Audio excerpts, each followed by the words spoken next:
Regine Velasquez napikon kay Moira de la Torre? Ayaw sumabay sa matatanda, Regine Velasquez, may matinding patama kay Moira de la Torre? Usap-usapan ngayon ang diumano'y matapang na pagpuna ni Asia's songbird, Regine Velasquez, sa ugali ni Moira de la Torre habang kasama si Sam Milby sa isang segment ng ASAP Natin To. Ayon sa ilang fans na nakapanood, tila may parinig si Regine na hindi niya gusto ang ugali ni Moira na agad namang nagpasiklab ng espekulasyon sa social media. Matatanda ang si Moira at Sam ay naging usap-usapan kamakailan dahil sa mga chismis na may namagitan sa kanila.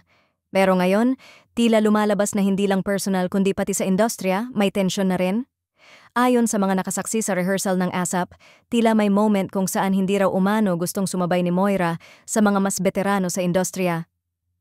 Parang may attitude na gusto niya, siya lang ang highlight, ayon sa isang source. Dahil dito, nainis daw si Regine at nagparinig on-air.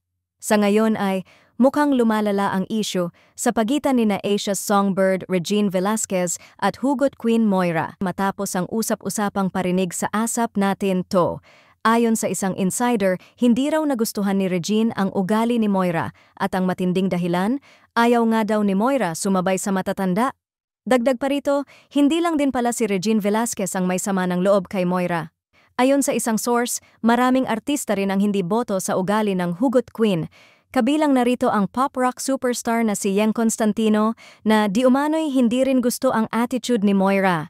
Sa mga nakaraang linggo na involve si Moira sa kontrobersya matapos mapabalitang may sama ng loob sa kanya ang ilang bigating singers tulad ni na Regine Velasquez at Yeng Constantino.